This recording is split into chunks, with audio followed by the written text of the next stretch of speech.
말씀 출애굽기 34장 29절에서 35절 말씀입니다. 우리 한 절씩 좀 제가 읽어 가겠습니다. 모세가 그 증거의 두 판을 모세의 손에 들고 시내산에서 내려오니 그 산에서 내려올 때 모세는 자기가 여호와와 말하였으므로 말미암아 얼굴 피부에 광채가 나나 깨닫지 못하였더라. 하나님과 이야기한 모세가 시내산에서 내려오는데 얼굴 피부에 광채가 나지만 모세는 깨닫지 못하였더라 말씀하고 있습니다. 30절 말씀입니다. 아론과 이스라엘 자손이 모세를 볼 때에 모세의 얼굴 피부에 광채가 남을 보고 그에게 가까이 하기를 두려워하더니 얼굴에 광채가 나는 것을 보고 사람들은 모세에게 가까이 가는 것을 두려워하였습니다. 그런데 모세는 그 사실을 알지 못했습니다. 31절입니다. 모세가 그들을 부르매 아론과 회중의 모든 어른이 모세에게 오고 모세가 그들과 말하니 32절 그 후에야 온 이스라엘 자손이 가까이 오는지라. 모세가 여호와께서 시내산에서 자기에게 이르신 말씀을 다 그들에게 명령하고 33절 모세가 그들에게 말하기를 마치고 수건으로 자기 얼굴을 가렸더라. 말하기를 마치고 수건으로 자기의 얼굴을 가렸더라 라고 말하고 있습니다. 백성과 말하기를 마친 모세가 얼굴을 수건으로 가렸습니다. 왜 얼굴을 수건으로 가렸을까? 우리가 질문하면서 다음 말씀 보겠습니다. 그러나 모세가 여호와 앞에 들어가서 함께 말할 때에는 나오기까지 수건을 벗고 있다가 나와서는 그 명령하신 일을 이스라엘 자손에게 전하매 얼굴을 수건으로 가렸던 모세가 여호와 앞에 나아갈 때는 수건을 벗었습니다. 그리고 이제 백성에게 하나님 말씀을 전할 때에 35절 이스라엘 자손이 모세의 얼굴에 광채를 보므로 모세가 여호와께 말하러 들어가기까지 다시 수건으로 자기 얼굴을 가렸더라. 처음에 주님과 대면하고 산에서 내려온 모세는 자기 얼굴에 광채가 난다는 것을 알지 못했습니다. 백성들은 두려워했지요. 그런데 이제 백성과 말하기를 마친 모세가 수건으로 얼굴을 가립니다. 그리고 하나님 앞에 다시 들어갈 때는 수건을 벗습니다. 그리고 이제 나와서 백성과 말할 때 자기 얼굴을 수건으로 가렸다라고 말하고 있는데 사람들에게 말하고 난 후에 자기의 얼굴을 가렸던 모세는 왜 사람들에게 말할 때 얼굴을 수건으로 가렸을까? 이것이 오늘 우리의 중요한 질문입니다. 왜 모세는 백성들에게 말할 때 얼굴을 수건으로 가렸을까? 고린도후서 3장 12절에서 13절 말씀 보겠습니다. 여기서 설명하고 있습니다. 우리가 이 같은 소망이 있으므로 담대히 말하노니 우리가 모세가 이스라엘 자손들에게 장차 없어질 것의 결국을 주목하지 못하게 하려고 수건을 그 얼굴에 쓴 것 같이 아니하노라. 모세는 이스라엘 자손들에게 장차 없어질 것의 결국을 주목하지 못하게 하려고 수건으로 얼굴을 가린 것이다. 고린도후서 3장에서 말씀하고 있습니다. 이게 무슨 뜻일까요? 메시지 성경의 번역으로 살펴보겠습니다. 고린도후서 3장 12절과 13절 우리를 감격스럽게 하는 그 소망이 있기에 그 어떤 것도 우리에게 방해가 되지 않습니다. 모세와 달리 우리는 숨길 것이 전혀 없습니다. 모든 것이 우리와 함께 환히 드러나 있습니다. 모세는 자기 얼굴에 나타난 영광이 사라져가는 것을 이스라엘 자손이 알아채지 못하게 수건을 썼습니다. 그래서 그들은 알아채지 못했습니다. 모세는 하나님과 대면했습니다. 하나님과 대면할 때 그의 얼굴 피부에 광채, 즉 하나님의 영광이 나타나기 시작했습니다. 분명한 것은 하나님과 대면하는 자의 얼굴은 달라도 뭐가 다릅니다. 그 얼굴 피부에 광채가 있습니다. 하나님의 영광이 나타납니다. 모세의 얼굴 피부에 나타난 광채는 하나님의 영광입니다. 하나님을 대면하는 자들 얼굴에는 하나님의 영광의 광채가 나타납니다. 하나님과 대면하였기 때문에 나타나는 광채입니다. 우리가 하나님을 예배할 때, 하나님 앞에서 기도할 때, 하나님 말씀을 읽고 묵상할 때 주시는 하나님의 영광의 광채가 있습니다. 그것은 분명한 사실입니다. 그런데 모세는 깨달은 것이 있습니다. 백성과 말하고 난 후에 자기 얼굴에 나타난 하나님의 영광이 사라진다는 것을 알았습니다. 하나님이 나에게 주신 그 광채가, 그 영광이 사라진다는 것을 알았기 때문에 그것을 깨달은 모세가 이스라엘 자손으로 하여금 그것을 알지 못하게 하기 위해서 수건으로 자기의 얼굴을 가린 것이다. 고린도후서 3장에서 설명하고 있습니다. 우리는 이것을 깨달아야 합니다. 모세는 백성에게 설교했습니다. 설교는 하나님을 대면하는 일이 아닙니다. 설교라고 하는 것은 하나님의 영광을 소진하는 일입니다. 우리가 어떤 일을 합니다. 어떤 사역을 합니다. 교회에서 일하고 사역하는 것들은 사실 하나님을 대면하는 것이 아니라 하나님이 나에게 주신 그 영광을 소진하는 일입니다. 그래서 모세는 어떻게 합니까? 얼굴을 가렸던, 수건으로 얼굴을 가렸던 모세는 다시 하나님께 나가서 수건을 벗고 하나님과 대면합니다. 지속적으로 하나님께 나아가는 그 일을 통해서 그 영광이 자기 안에 머물게 했습니다. 이미 말씀드렸지만 우리는 하나님을 예배할 때, 하나님 앞에 기도할 때, 하나님의 말씀을 묵상할 때 주님이 주시는 그 영광의 광채가 있습니다. 이건 분명한 사실입니다. 그러나 하나님 주신 영광의 광채는 사라지는 속성이 있다는 것을 알아야 합니다. 하나님이 주신 광채는 사라지는 속성이 있다. 하나님이 주신 영광의 광채는 사라지는 속성이 있다는 것입니다. 사역을 하면서 소진되어집니다. 목사는 설교하면서 사역을 하면서 우리도 마찬가지입니다. 은혜를 받았지만 주님이 주시는 영광의 광채가 있지만 일하면서 사람들을 만나면서 마치 핸드폰의 배터리가 방전되듯이 우리 삶에 그 영광의 광채가 방전되어진다라는 것을 우리가 깨달아 알아야 합니다. 방전되면 다시 충전해야 되겠지요. 핸드폰의 배터리가 방전되면 충전하듯이 우리는 소진되어진 하나님의 영광을 다시 충전하는 삶을 살아야 합니다. 끊임없이 지속적으로 모세가 하나님 앞에 나아갔던 것처럼 우리도 하나님 앞에 나아가야 합니다. 그런데 문제는 여기에 있습니다.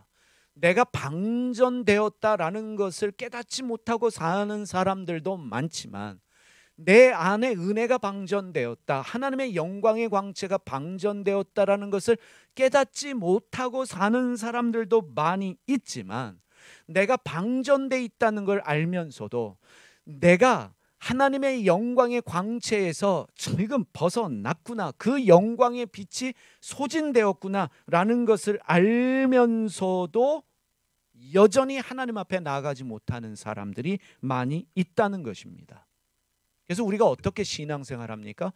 얼굴에 수건 쓰고 신앙생활합니다.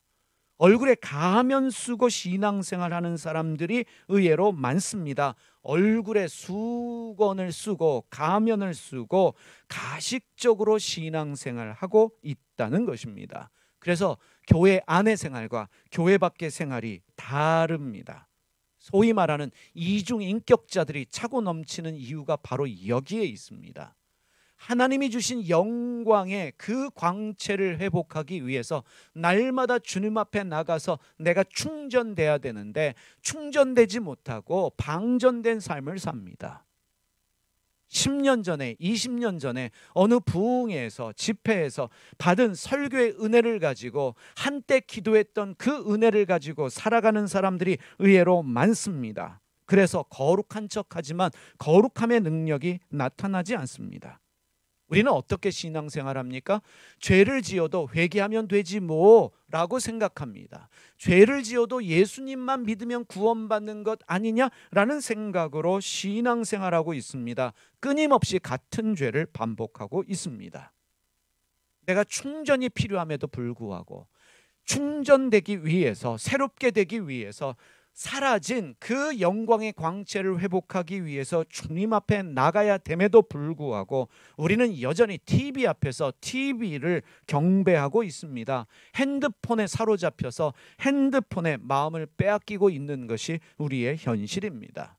하나님과 대면하기 위해서 시내 산에 올라가야함에도 불구하고 여전히 땅에 머물면서 사라진 그 영광을 감추기 위해 수건을 쓰고 가면을 쓰고 우리는 살아가고 있습니다. 계속되어지는 고린도후서 3장 말씀 보겠습니다. 3장 16절에서 18절입니다. 그러나 언제든지 주께로 돌아가며, 이 말씀이 중요합니다. 그러나 언제든지 주님께로 돌아가면 그 수건이 벗겨지리라. 언제든지 주님께로만 돌아가면, 주님 앞에 나가서 주님 앞에만 앉아 있으면 그 수건이 벗겨지리라. 주는 영이시니 주의 영이 계신 곳에는 자유가 있느니라. 우리가 다 수건을 벗은 얼굴로 거울을 보는 것 같이 주의 영광을 보매 그와 같은 형상으로 변화되어 영광에서 영광으로 이르리니 곧 주의 영으로 말미암으니라.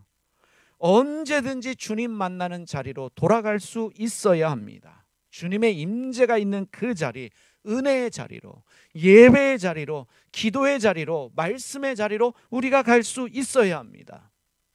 말씀을 붙드는 그 은혜의 자리, 주님의 얼굴을 보기 위해서 내가 정성스럽게 주님 앞에 드려지는 그 시간이 회복되어져야 합니다. 그럴 때 내 얼굴의 수건이 벗겨집니다. 내 얼굴의 가면이 벗겨지면서 내 실체가 드러납니다. 내 본 모습이 벗어납니다. 마치 화장을 진하게 한 여자의 얼굴에 화장이 지어지며 생 얼굴이 드러나는 것처럼 내가 주님 앞에 나갈 때 나를 가리고 있던 수건과 가면이 벗겨지며 내 실체가 드러납니다. 거기서 회개가 시작되어집니다. 거기서 변화가 되어지기 시작합니다. 주님 앞에 나갈 땐 내가 누구인지를 알게 되고 내 본 모습을 알게 되며 나의 추악함과 나의 더러움을 보기 시작합니다. 그럴 때 회개가 시작되어집니다. 그럴 때 변화가 일어납니다. 주님 앞에 나아갈 때, 그래서 내 수건이 벗어지고 내 가면이 벗겨질 때 내 안에 계신 주님의 임재를 경험하게 되고, 그럴 때 비로소 주님의 영광이 나타나기 시작합니다. 18절 말씀을 주목해 보시기 바랍니다. 고린도후서 3장 18절 말씀만 보겠습니다. 우리가 다 수건을 벗은 얼굴로 거울을 보는 것 같이, 뭐를 보는 거예요? 나를 보는 게 아니라 거울을 보는데 뭐가 나타나요? 주의 영광을 본대요. 여러분, 이건 놀라운 신비입니다. 거울을 보면 누구를 봐야 돼요? 나를 봐요. 처음에는 나를 보는데 거울을 보는 것 같이 주님의 영광을 보게 된다. 나아가면 나아갈수록 드러나는 건 주님의 영광이에요. 그와 같은 형상으로 변화하여 영광에서 영광으로 이르느니 곧 주의 영으로 말미암으니라.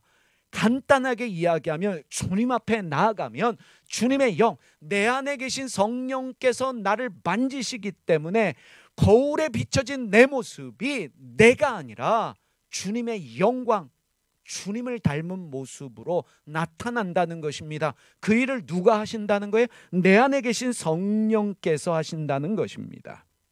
18절에 본다라고 할 때 이 본다의 헬라어적 의미는 한 번 쳐다보는 것이 아니라 시선을 고정하는 것입니다. 나는 보고야 말겠다라는 강한 의지의 표현으로 쓰이고 있습니다.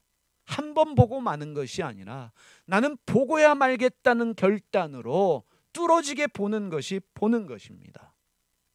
변한다라고 하는 것은 완전한 변형, 존재적 혁명을 말하는 단어입니다. 쉽게 말하면 존재적 혁명이 일어난다. 너희가 언제든지 주님 앞에 나아가면 너희 얼굴에 수건이 벗겨진다. 처음엔 수치스럽겠지요. 처음에는 당황스럽겠죠. 내 얼굴에 가면이 벗겨지는데, 그런데 거울을 봅니다. 누구를 보는 거예요? 믿음의 주여 온전케 하신 주님을 바라보는데, 거기서 이제 비춰지는 것은 나의 옛 모습이 아니라 변화되어진, 존재혁명되어진 주님의 영광으로 충만한 새로운 존재인 나를 보고야 말 것이다. 누가 그 일을 하신다? 성령이 하신다 말씀하고 있습니다. 18절 말씀을 메시지 성경으로 읽겠습니다. 하나님께서 우리 삶에 들어오시고 우리가 그분을 닮아갈 때에 우리는 메시아를 꼭 닮은 형상으로 변화되고 우리 삶은 점점 더 밝아져서 보다 아름다워질 것입니다. 하나님 앞에 나아가는 일은 하나님께서 내 안에 들어오시는 사건입니다. 주님 앞에 나아가면 얼굴의 수건과 가면이 벗겨지고, 그리고 결국은 그분을 닮아가는, 그래서 점점 더 밝아지고 아름다워질 것이다. 주님의 영광이라고 하는 것은, 우리 삶에 주님의 영광이 나타난다라고 하는 것은 하나님이 우리 삶에 오셔서 우리의 삶을 존재혁명하셔서, 그래서 주님 닮은 삶으로 변화시키는 것이 주님의 영광이 나타난다는 뜻입니다. 주님 앞에 나아가면 주님이 우리 안에 들어오십니다. 이렇게 말할 수 있습니다. 이미 주님은 우리 안에 와 계십니다. 그러나 주님 앞에 앉을 때 내 안에 계시는 주님을 깨달아 알 수 있다는 것입니다. 그것이 성령의 충만합니다. 주님의 성령은 우리의 삶을 변화시키십니다. 어떻게 변화시키십니까? 예수님 닮은 삶으로 우리를 변화시키십니다. 예수님 꼭 닮은 모습으로 우리를 변화시키십니다. 이것이 주님의 영광입니다.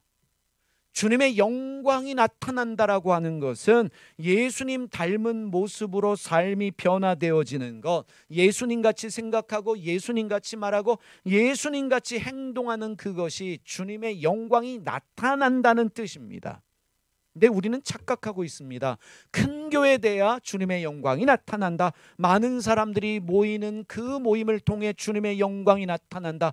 부자 되고 성공하고 출세하고 유명해지는 것을 하나님의 영광으로 착각합니다. 아닙니다. 만약 그것이 주님의 영광이라면 세계에서 제일 큰 교회 10개도 넘는 세계에서 큰 교회가 있는 대한민국은 주님의 영광으로 차고도 넘쳐야 되는 것이 마땅합니다. 그러나 성경은 그것을 영광으로 말한 적이 없습니다. 주님의 영광은 그 삶에서 주님의 닮은 모습이 나타나는 것입니다. 여러분, 현실적으로 우리의 문제를 살펴보십시다. 우리의 신앙의 문제가 무엇입니까? 예수님은 믿는데 예수님 닮은 사람들이 드물어요. 여러분, 오늘 상처를 받는 공동체 중에 가장 많은 상처를 주는 공동체가 교회입니다. 교회에서 상처 안 받은 사람들 드물 정도예요. 이런저런 이유 때문에 교회에서 상처를 받습니다. 교회에 사람은 많은데 진정으로 예수님 닮은 사람, 주님의 영광이 드러나는 사람 찾기가 힘들다는 것입니다. 예수님 찬양하는 찬양 모임들도 많아지고 찬양도 화려해졌는데 예수님의 향기가 없습니다. 꽃은 화려한데 향기가 없는 꽃이라는 거예요. 저도 목사지만 예수님 닮은 목사들 찾기 힘듭니다. 진짜 목사가 몇 명이나 될까? 물은 많은데 마실 물이 없다. 십자가 달려있는 교회는 많은데 정말 주님이 찾으시는 교회는 몇 개나 될 것인가? A.W. 토저라고 하는 유명한 목사님이 계셨습니다. 이분이 이런 얘기를 하셨습니다. 하나님이 천사에게 교회에 가서 이 메시지를 전하라, 천사를 심부름 보냈는데 천사가 돌아왔다는 것입니다. 왜 돌아왔니? 라고 물으니 천사가 이런 이야기를 했다고 합니다. 교회를 찾을 수가 없었습니다. 여러분, 우스갯소리가 아니라 우리가 새겨야 될 이야기입니다.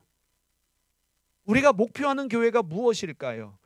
하나님 몇 명 주세요, 몇십 명, 몇백 명 주세요 라는 기도도 중요하겠지만 정말 우리에게 중요한 기도는 진짜 기도의 교회가 되게 하여 주십시오. 하나님이 찾으시는 교회, 하나님이 원하시는 교회 되게 하여 주십시오. 십자가 없지만, 교회 간판이 없지만 주님이 천사에게 교회 찾아서 이 메시지를 전하라 라고 할 때 천사가 찾아올 수 있는 그 교회 되게 하여 주십시오. 자기를 부인하고 자기 십자가를 지고 예수님을 따르며 예수님의 본을 받는 사람 찾기 힘든 시대가 되었습니다.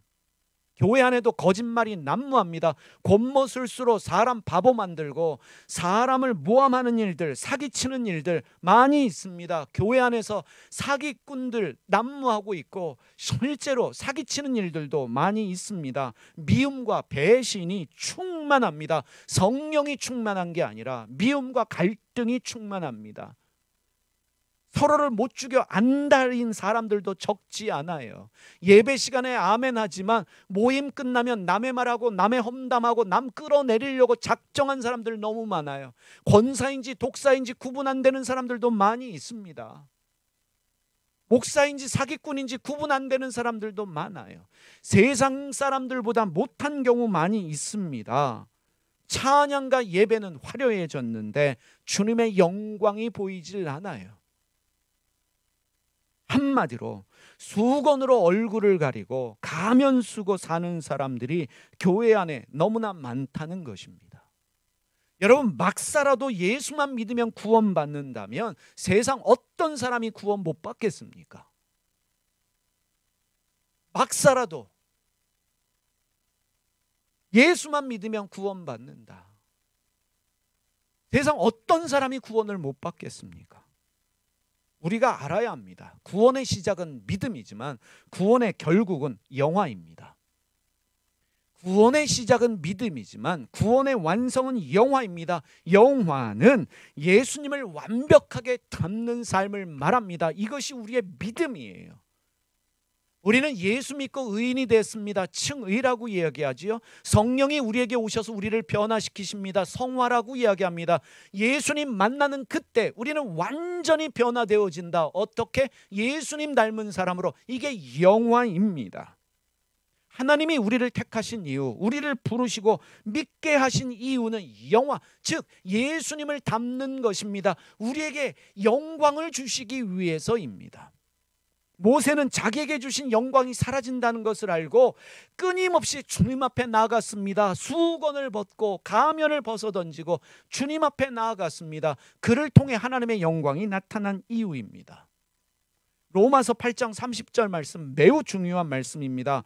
또 미리 정하신 그들을 또한 부르시고 부르신 그들을 또한 의롭다 하시고 의롭다 하신 그들을 또한 영화롭게 하셨느니라.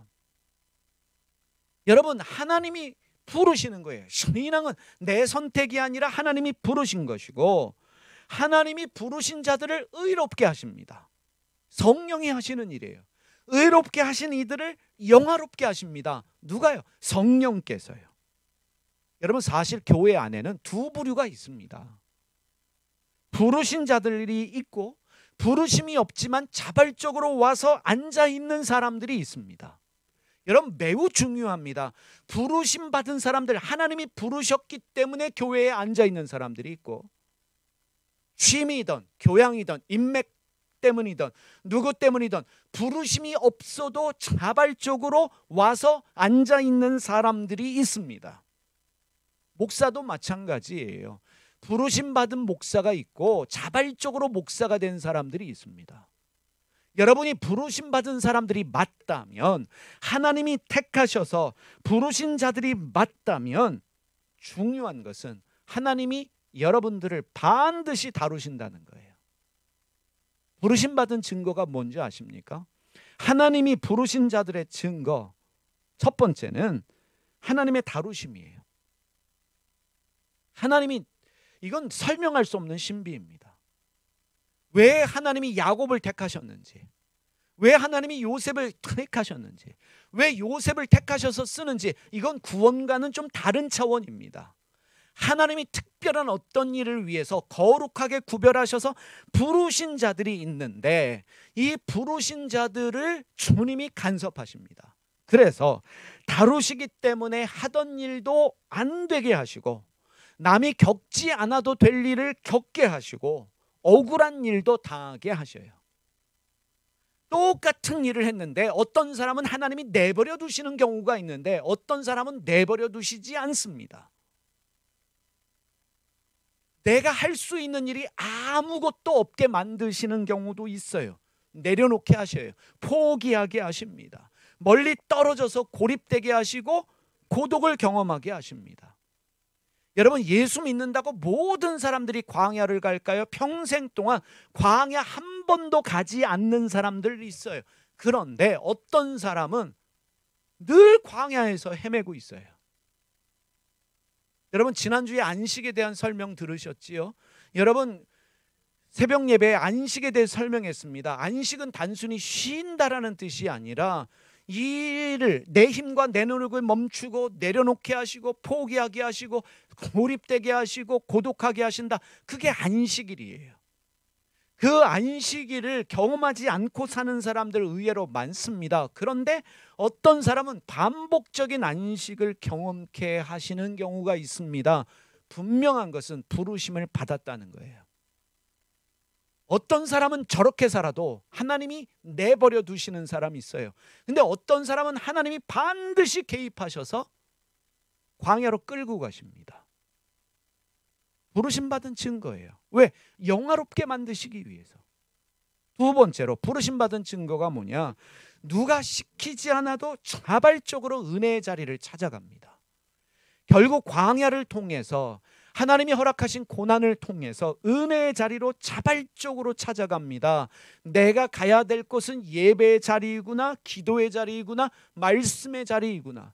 그래서 택함 받은 사람들, 부르심 받은 사람들, 하나님이 어떤 일을 위해서 반드시 주님의 영광으로 영화롭게 하겠다 작정한 사람은 고난을 통해서 어디로 가느냐? 예배의 자리로 갑니다. 기도의 자리로 가요. 말씀의 자리로 갑니다. 그러면서 세 번째로 부르심 받은 자들의 삶의 특징은 지속적인 삶의 변화와 성장을 경험하면서 예수님을 닮아간다는 것입니다. 예수의 향기가 나타난다는 것입니다. 이렇게 말할 수 있습니다.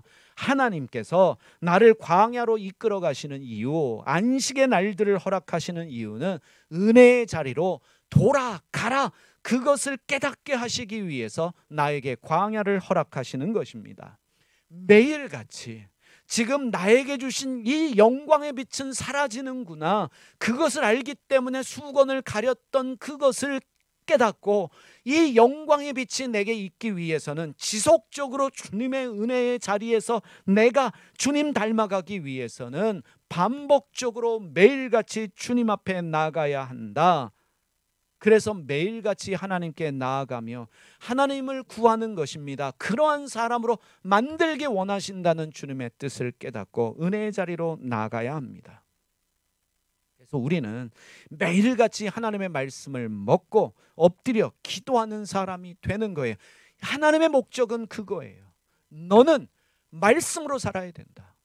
너는 떡으로 사는 자가 아니라 내 입에서 나오는 말씀으로 살아야 된다. 너는 머리로 사는 사람이 아니라 무릎으로 살아야 된다. 너는 예배하는 자의 삶을 살아야 된다. 너는, 다른 사람들은 예배 안 하고 살 수도 있지만 너는 그렇게 살 수는 없다. 이런 반문할 수 있겠지요. 왜 나만 갖고 그러십니까? 다른 사람은 무엇을 해도, 나쁜 짓을 해도, 세습을 해도 가만히 내버려 두시는데 왜 나만 갖고 그러십니까?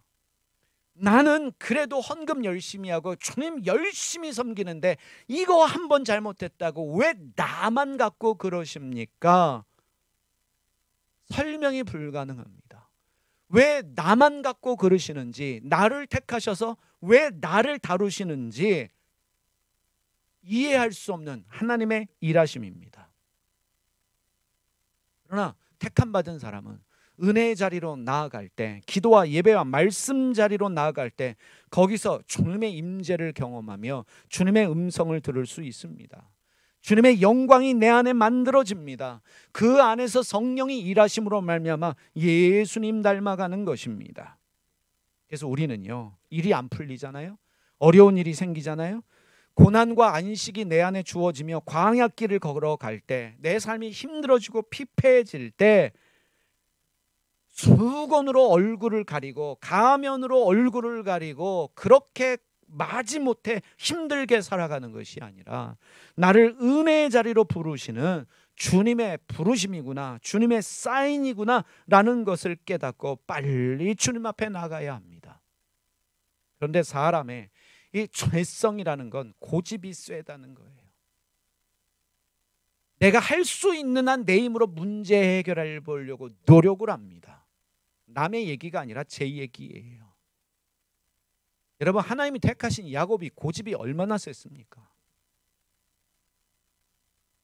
하나님이 이길 수 없어서 그의 엉덩이 뼈를 치실 수밖에 없을 정도로 고집이 셌어요. 하나님이 꺾으시는 거예요.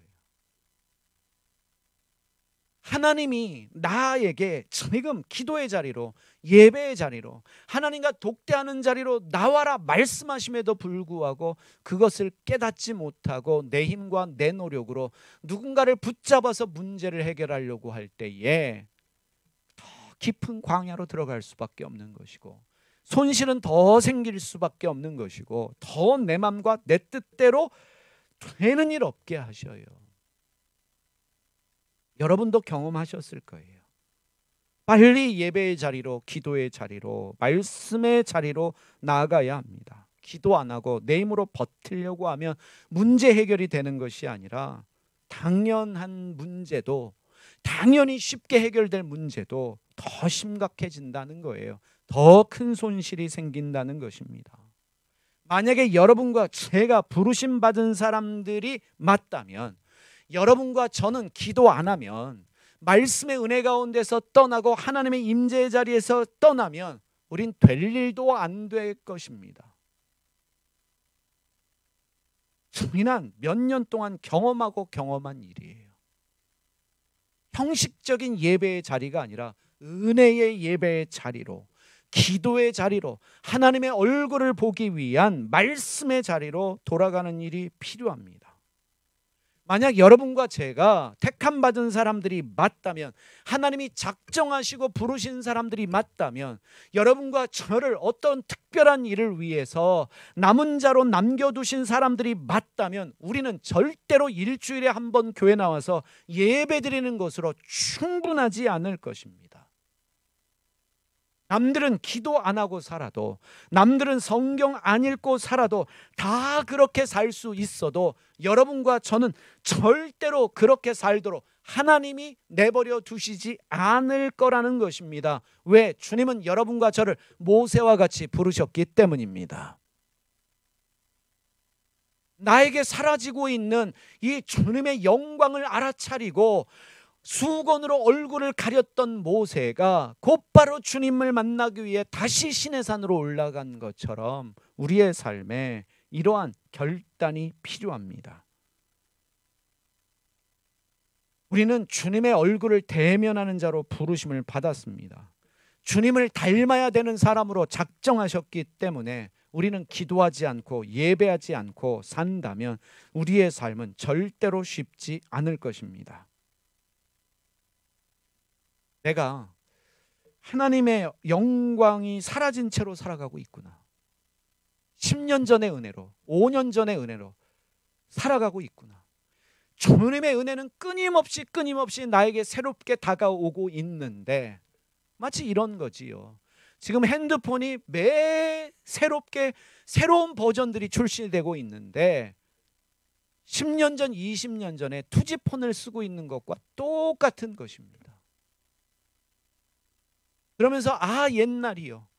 삶은 피폐해질 수밖에 없는 것이지요. 지금 내가 은혜가 필요하구나. 내가 하나님의 영광을 잃어버렸기 때문에 나는 가면을 쓰고 수건으로 얼굴을 가리고 신앙생활, 종교생활하고 있구나 라는 것을 깨닫고 주님 앞에 나아가면, 주님 앞에 나아가기만 한다면 하나님은 내 얼굴에 가면과 수건을 벗기실 뿐만 아니라 잃어버렸던 은혜와 영광을 회복하실 뿐만 아니라 생각하지 못한 은혜와 역사를 저희에게 허락하여 주실 줄 믿습니다. 하나님, 기도의 자리로 돌아가겠습니다. 매일 교회 나오라는 얘기 아닙니다. 매일 예배드리라는 얘기도 아니에요. 매일 주님과 더불어 살자. 여러분 무슨 얘기인지 알 거예요. 내가 기도의 자리를 회복해야 된다. 내가 말씀의 은혜를 회복해야 된다. 내가 예배의 감격을 회복해야 된다. 우리가 은혜의 자리로 가서 하나님의 얼굴을 구한다면 생각지도 못한 은혜와 역사를 경험하게 될 것입니다. 당연하게도 내 삶은 꾸준하게 예수님 닮은 사람으로 존재혁명이 될 것입니다. 그러나 우리가 은혜의 자리에서 주님의 그 영광을 보기 시작한다면 기도 응답뿐만 아니라 우리가 종종 이야기하는 영권, 인권, 물권마저도 풀어지는 생각지 못한 기적을 경험하게 될 것이라는 것입니다. 하나님이 하늘의 복을 진짜 누구에게 주겠어요? 여러분, 이단 사이비들이 기적을 조작합니다. 그 요즘에 뭐 TV에도 허모신가가 기적을 조작해서 TV에 나오고 뭐 나도 병 치유한다, 내 이름을 뭐 우유병에 쓰면 병 낫는다, 다 조작하는 게 아니라 살아계신 하나님이, 전능하신 창조주 하나님께서 하나님의 영광의 자리에 있는 자를 통해서 하나님이 주시는 영권, 인권, 물권이 있어요. 왜 영권이 내게서 사라졌을까? 왜 물권이 사라질까? 왜 인권이 사라질까? 하나님 주시는 풍성한 은혜들이 넘쳐났는데, 차고도 넘쳤는데 왜 이 기름 부으심이 사라졌을까? 은혜의 자리를 잃어버렸기 때문에 그렇습니다. 은혜의 자리를 나가야 되는데 나는 바쁘니까, 힘드니까, 피곤하니까 이런저런 이유로 형식적인 예배, 형식적인 기도, 형식적인 말씀 준비를 하다 보니까 결국은 하나님이 주신 풍성한 영권, 인권, 물권이 사라지는 거예요. 한국교회 영향력 있는 목사님께서 그런 말씀하셨습니다. 새벽 기도 끝나면 무슨 일이 있어도 4시간, 5시간은 그 자리에 앉아서 기도한다. 하나님이 영광장로교회를 왜 주셨을까? 기도하는 장소로 주셨는데 지금 목회자인 저와 남아있는 여러분들에게 정말 필요한 게 무엇일까? 은혜의 자리를 회복하는 일. 여러분과 저를 통해서 주님이 분명히 하실 일이 있는데 그 일을 위해서 제가 기도 분량이 만들어져야 하고, 기도 안 했는데 사람들이 몰려든다면 제가 망하는 길이지요. 기도 안 해도 하나님이 하시는구나. 기도 안 하고 10년 20년 살다 보면 여러분, 사람이 많이 모여도 결국은 타락한 교회, 타락한 목사가 되는 것이지요. 돈 밝히고 말씀 왜곡하고 사람들을 이용하는 타락한 목사 되는 건 당연한 일 아니겠습니까? 기도밖에 살 길이 없구나. 은혜의 자리에서 내가 서 있어야겠구나. 여러분, 조지 밀러 목사님 혹시 아실지 모르겠습니다. 기도하면 이분을 말합니다. 이 조지 밀러 목사님 독일 출생입니다. 젊은 시절에 아버지 주머니에서 돈을 훔치는 좀도둑이었고 술과 도박에 빠져 지내던 불량 청소년이었습니다. 그런데 어느 날 기도 모임에 초대받아서 예수님 영접하게 되었는데 기도하는 사람의 모습을 보면서 예수님을 영접했어요. 여러분, 하나님의 임재가 있는 자리에선 사람이 변화되어집니다. 신방하지 않아도, 권면하지 않아도 하나님의 임재가 있는 예배 자리로 가면, 기도의 자리로 가면 사람이 변화되어져요. 이 조지 밀러 목사님이 하나님의 임재가 있는 기도 모임에 가서 예수님을 영접하게 되고, 그리고 주님의 부르심으로 영국의 선교사로 가게 됐습니다. 그리고 시작한 일이 고아원 사역인데 이분 평생 동안 10,000명 이상의 고아들을 돌보는 사역을 하셨고 세운 학교가 117개입니다. 그래서 무려 12만 명이 넘는 사람들에게 교육의 기회를 제공했습니다. 이 모든 물질적인 문제를 어떻게 해결했을까? 정부의 지원을 받은 적이 없습니다. 누군가에게 돈 필요합니다. 후원을 요청한 적도 없습니다. 오직 주님이 허락하시는 자발적인 헌금만으로 고아원을 운영했고 학교를 운영했습니다. 조지 밀러 목사님 보니까 모든 필요한 것들을 노트에 적었어요. 오늘 예배 끝나고 카톡에 이분의 기도 노트를 보내드리겠습니다. 빼곡빼곡하게 필요한 모든 것들을 노트에 적었고 그것을 들고 하나님께 나아갔고 기도 응답을 받을 때마다 그 기도 노트에 표시를 했습니다. 그래서 응답받은 기도가 5만 번 이상이라는 거예요. 이 당시에 이분이 응답받은 재정이 그 당시 돈으로 100억이 넘는다라고 합니다. 그 당시에 100억이 넘는 돈은 지금으로 치면 어마어마한 재정입니다. 기도의 사람이라고 이야기합니다. 그런데 조지 밀러 목사님은 기도 사람 이전에 성경의 사람이었습니다. 평생 성경을 200번 이상 통독했는데 그 중에 100번은 무릎 꿇고 성경을 읽으셨다라고 합니다. 말씀의 은혜가 없으면 기도할 수 없다. 이분이 하신 말씀입니다. 나의 영적 생활의 활력은 매일 성경을 읽느냐 안 읽느냐 문제와 정비례합니다. 60년의 체험을 통해 담대히 말할 수 있습니다. 내가 신앙생활을 시작한 3년 동안은 성경을 소중하게 생각하지 않았습니다. 그때는 기쁨도 사명도 느끼지 못하던 잃어버린 날들이었습니다. 그러나 성경을 매일 묵상하기 시작하면서 마음에 기쁨이 넘쳤고 하나님의 복을 경험하게 되었습니다. 우리 영적 생활의 활력은 우리 생활과 마음속에 자리 잡은 성경의 비중에 달려 있습니다. 지당하고 옳은 말씀입니다. 말씀이 없으면 여러분 기도할 수도 없는 것입니다. 매일 성경을 읽느냐 마느냐, 여러분 목사니까 당연히 성경을 읽어야겠지요. 그러나 설교 준비를 위한 말씀 묵상이 아니라 주님 나에게 주시는 음성으로 이 말씀을 읽어야 합니다. 주님의 임재하는 그 자리에서 성경을 읽어야 합니다. 이것이 매일매일 내 삶에 반복되어지는 루틴이 되어질 때 내 안에 계속적인 하나님의 영광의 빛이 나타나고 내 삶은 변화되어지는 것입니다. 여러분 성경은 읽는데 왜 변화되지 않을까? 독서하기 때문에 그렇습니다. 여러분 통독이라고 하는 내가 몇 번 통독했다 자랑하려고 하니까 이게 말씀이 책으로 끝나버리는 거예요. 주님의 말씀으로 읽으시길 바랍니다. 나에게 주시는 말씀으로 아멘 하시면서 여러분 읽으시기 바랍니다. 조지 밀러 목사님이 또 이런 말씀도 하셨습니다. 크게 성공할 수 있는 비밀은 여기에 있습니다. 그것은 힘을 다해 일하되 자신의 수고를 조금도 신뢰하지 않는 것입니다. 하나님이 복 주시기를 힘을 다해 기도하되 동시에 아주 부지런히 모든 것을 참고 견디면서 일을 하는 것입니다. 기도하고 일을 하십시오. 일을 하고 기도하십시오. 그리고 다시 기도하고 그런 다음 다시 일을 하십시오. 평생 하루도 거르지 말고 그렇게 하십시오. 그러면 반드시 풍성한 복이 임할 것입니다. 여러분 이것이 주님께서 주시는 감동인 줄 저는 믿습니다. 기도하는 자는 절대로 망하지 않습니다. 그것을 알면서도 우리는 기도하지 않습니다. 기도를 힘들어합니다. 왜 그럴까? 기도가 영적 전쟁이기 때문에 그렇습니다. 악한 마귀는 기도하는 자를 제일 싫어하기 때문에 기도하지 못하는 수많은 이유를 만들 것입니다. 여러분 기도의 무릎을 마귀가 칠 때에 오히려 주님 앞에서 무릎 꿇고 은혜를 구할 때 그 기도가 유지되어지는데 기도의 날이 하루 이틀 꺾이면 그게 6개월 가고 1년을 가고 3년을 갑니다. 여러분 아실 겁니다. 기도는 영적 전쟁입니다. 조지 밀러 목사님이 고아원을 세우려고 할 때에 고아원 세울 수 있는 좋은 땅이 나왔습니다. 근데 문제는 돈이 없는 거예요. 이분은 늘 기도하기 전에 먼저 성경을 읽습니다. 성경을 읽으면서 주님 앞에 기도하는데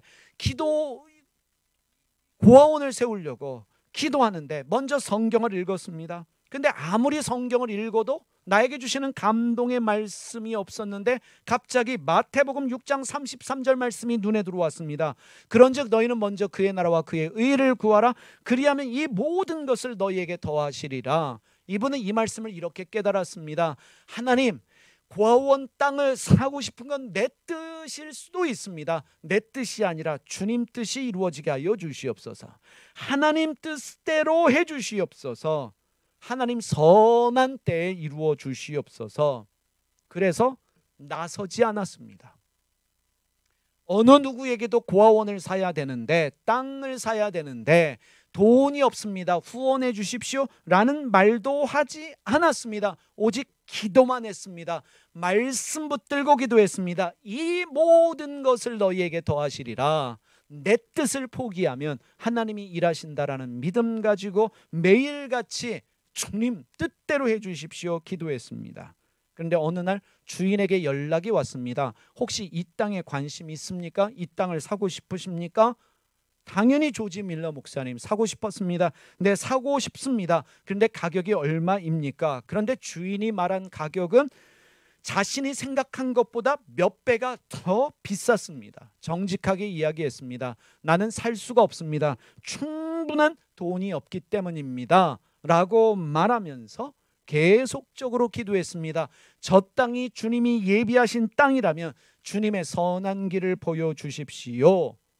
3개월 동안 기도했는데 단 한 푼의 재정도 후원도 들어오지 않았습니다. 헌금이 들어오지 않았습니다. 3개월이 지난 어느 날 땅 주인이 다시 연락을 했습니다. 내가 땅값을 3분의 1을 내렸습니다. 땅값의 3분의 1을 내렸습니다. 사고 싶습니까? 라고 주인이 말했습니다. 근데 그 3개월 동안 어떤 일이 벌어졌냐면 그 땅까지 수도관이 연결되어지고 그 땅까지 도로 공사를 하게 되어서 도로가 생겨버렸어요. 고아원을 할 수 있도록 수도관도 연결이 되고 도로까지 연결된 것입니다. 자기는 돈이 없었습니다. 근데 같은 날 주인으로부터 땅값이 3분의 1 내려서 팔려고 합니다라고 말을 들은 날, 그 3개월 동안 하나님은 거기다 수도관도 놔주시고 도로도 놔주셨는데 주인으로부터 3분의 1 값을 내리겠다고 한 그날 정확하게 이론 하나도 틀리지 않는 헌금이 수표로 목사님에게 전달되었습니다. 주인이 말한 딱 그 땅값을 기록한 수표가 헌금으로 들어왔는데 수표가 발행된 날짜를 보니까 자기가 기도한 3개월 전이었습니다. 기도할 때 이미 하나님이 응답하신 것입니다. 이미 준비하셨습니다. 조지 밀러 목사님의 기도에 응답하신 하나님이 내 기도를 들으시는 하나님과 다른가? 아니요, 우리는 똑같은 하나님을 믿고 있습니다. 우리의 문제가 무엇인가? 조지 밀러 목사님의 5가지 기도의 원리가 있습니다. 첫 번째, 나를 구원하는 것은 하나님의 뜻입니다. 따라서 어떤 일에도 결코 의심을 품지 않고 담대히 기도합니다. 두 번째, 나는 결코 자신의 이름으로 기도한 일이 없습니다. 나는 기도할 때마다 언제나 내가 공경하는 귀하신 주 예수의 공로에만 힘입습니다. 예수님이 우리의 기도를 주님께 드리기 때문에 반드시 응답하신다는 것입니다. 세 번째, 나는 언제나 하나님께서 내 기도에 기꺼이 응답해 주실 것을 확신했습니다. 네 번째, 나는 아무리 작은 죄라도 깨달았을 때 결코 등한히 하지 않았습니다. 마지막 5번째, 나는 어떤 것을 위해서는 52년 이상이나 믿고 기도했습니다. 앞으로도 하나님께 응답해 주시기까지 계속 기도할 생각입니다.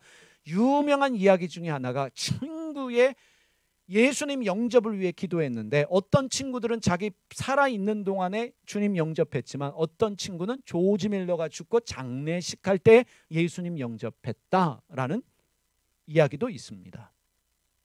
여러분, 이것이 하나님께서 하나님의 자리에 나오는 자에게 주시는 은혜인 줄 믿습니다. 조지 밀러 목사님의 기적, 그 기적이 우리에게도 일어날 수 있다는 거예요.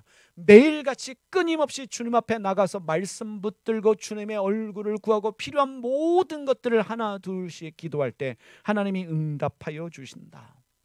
그래서 저는 오늘 여러분에게 말씀드리고 싶습니다. 성경 통독 다시 시작하십시다. 여러분 메시지 성경으로 시작하던 통독 성경으로 시작하던 개역 한글로 개역 개정으로 시작하시던 오늘부터 여러분들이 성경을 꾸준히 읽으십시오. 하루에 한 장이라도 매일같이 읽으시면서 주님이 나에게 주시는 음성으로 들어보시길 바랍니다. 말씀이 우리의 살 길입니다. 밥은 없어도 우리에게는 하나님의 주시는 양식 말씀이 필요하다는 것을 알고 하루에 여러분 한 장이라도 읽는 은혜가 여러분과 저에게 있기를 바랍니다. 두 번째로요, 이런 도전 드립니다. 기도하자. 기도의 습관을 만들자. 기도하면서 하나님이 어떻게 하시는지 보자. 우리 교회가 기도밖에 살 길이 없습니다. 사람 붙잡는다고, 사람에게 호소한다고 해결될 문제도 아니고, 목회자가 이발 저발 뛰어다니면서 뭘 한다고 해결될 문제도 아니고, 하나님이 어떻게 일하시는지, 우리 기도를 어떻게 들으시는지 한번 보자.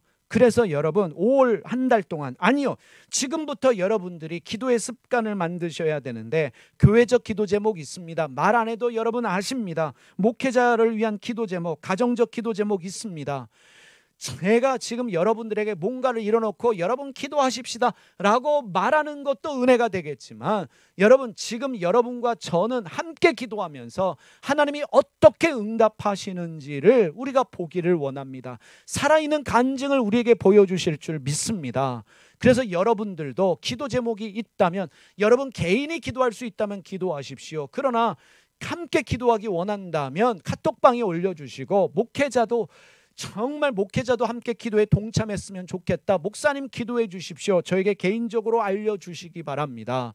새벽 예배에 올라가는 말씀의 은혜를 가지고 여러분 기도해 보시기를 바랍니다. 마지막 세 번째로 이런 도전 드리고 싶습니다. 예배의 자리를 지키시기 바랍니다.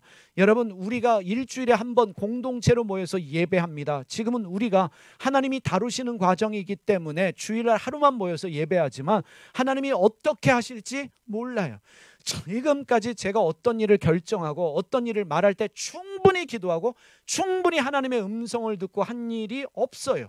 사람들이 원하는 대로, 사람들이 말하는 대로 끌려가다 보니까 영권, 인권, 물권도 없는 거예요. 그냥 물에 물 탄 듯 술에 술 탄 듯 그냥 그런 목회자로 보이는 것입니다. 하나님 주시는 강력한 영권이 있으면 남에게 아쉬운 소리 하지 않아요. 남에게 휘둘리지도 않아요. 주님이 주시는 분명한 말씀이 있기 때문에 바로 앞에서도 당당히 외칠 수 있는 그러한 영적인 권세를 주시는 거 아니겠습니까?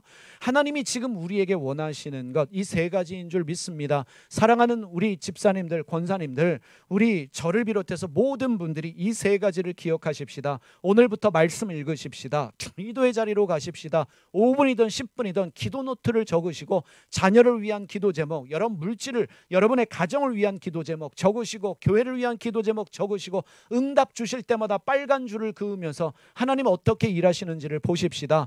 여러분이 저를 위해 기도해 주십시오. 하나님이 저를 어떻게 변화시키시는지, 어떻게 기름 부으심을 회복하시는지, 하나님이 주셨던 영권, 인권, 물권이 어떻게 회복되는지 여러분 지켜보시기를 바랍니다. 여러분 예배의 자리를 지키십시다. 예배에 목숨을 거십시다. 그래서 하나님의 살아계심이 우리가 말하지 않아도 우리의 삶을 통해서, 우리의 영광 장로교회를 통해서 증거되게 하실 줄 저는 분명히 믿습니다. 기도하겠습니다.